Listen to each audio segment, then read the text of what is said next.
As all ponies know, cutie marks are a symbol that represents you. They can mean multiple things: personality traits, life goals, destinies, talents. But how does one get a cutie mark? Normally, a cutie mark is earned by doing something great, doing something that defines you as you. Such as an artist doing their first painting, or a writer publishing their first story. Cutie marks are usually earned during the ages of 6 to 14, rare cases even being 18 or older. Cutie marks can be predicted more accurately depending on the race, such as earth ponies working on farms, pegasi working in the weather industries, or unicorns having a magical talent. We know they are a symbol that is unique to a pony, but we still are unsure of what a cutie mark really is. There are multiple theories of how a cutie mark takes form.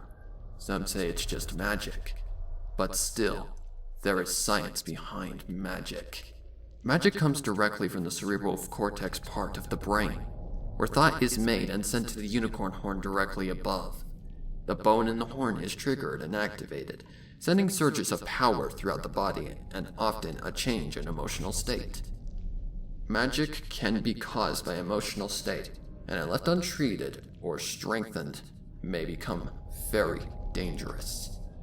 Anger can cause a variety of problematic situations. But unicorn magic has no true connection to a cutie mark.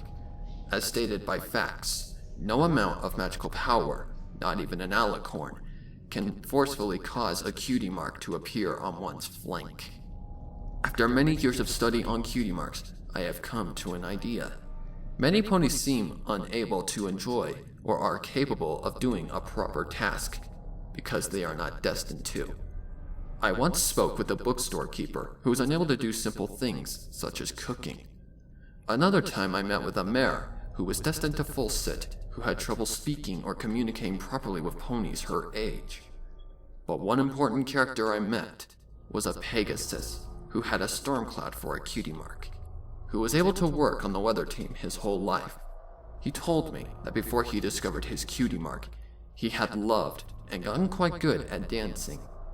He did many concerts and impressed many, but the day he got his mark, he lost every bit of his skill in dancing and now had a talent in something he only did once. I was curious about this and asked many other ponies about their childhoods before discovering their destiny. At first, I thought it was from a lack of courage or hope, but it turned up with many others, seeing they too loved something when they were young that they had immediately lost interest in. I have heard of multiple ponies disliking their talents. Some cases, ponies have suicided because of the symbol on their flank. I feel that a cutie mark takes control of us. It whispers in our minds what we should do, what we have to do.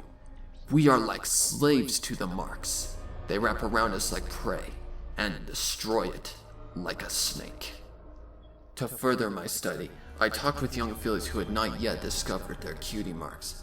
They explained that they had talents and interests, but wondered why they still had not earned their mark. Yes, it is true that in many cases, ponies do get a cutie mark in something they love and have always loved. They become good at something and earn that symbol, to do it for the rest of their life.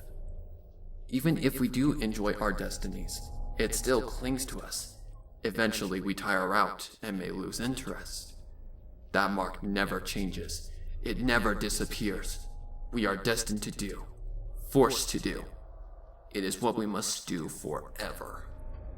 A cutie mark is caused by magic, and where that magic comes from is still a mystery to this day.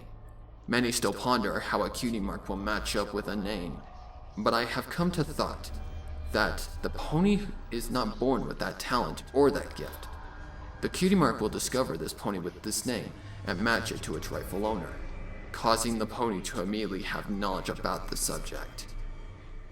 We do not find or discover the cutie marks.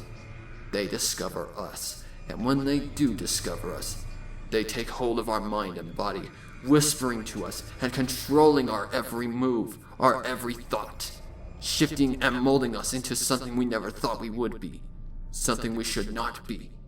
We should be able to be free, to do what we wish, and have as many talents and likings as we please.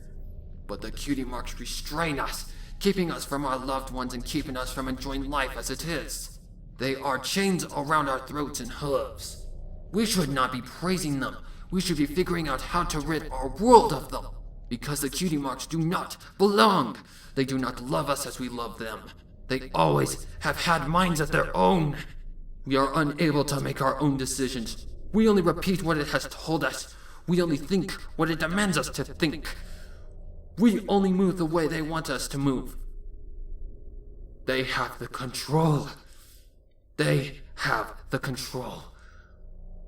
We do not. We do not. Twilight set the book down on the oak desk. The pink glow of her horn enwrapping the book faded and died, while the bright glow from her candle continued to illuminate the book and Twilight's concerned expression. Is that really what killed them? Applebloom, Sweetie Belle, Scootaloo. They all had died mysteriously after earning their cutie marks, and had been acting very strangely. Twilight had read every book in the castle library on cutie marks, even visited the ruins in the Everfree Forest to give her some clue on what had truly happened. This was the only book that had fit. This was the only one that gave off something dark and disturbing and made shivers go down her spine. Was this true? She had never thought she had felt forced to do one thing, but her mark meant a variety of destinies and magical talents. She could do almost any spell because she was destined to. She had never felt that feeling of coercion, but she had met many ponies who had. She suddenly realized she had met many ponies who were saddened at not being able to do something properly, but later had seemed fine and overly happy about the few things they could do, which until now had not seemed strange at all. Twilight looked at the ceiling of the castle and thought.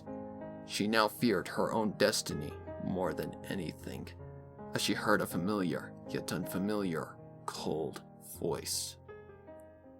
But the voice was not hers. Not this voice. You love what you are.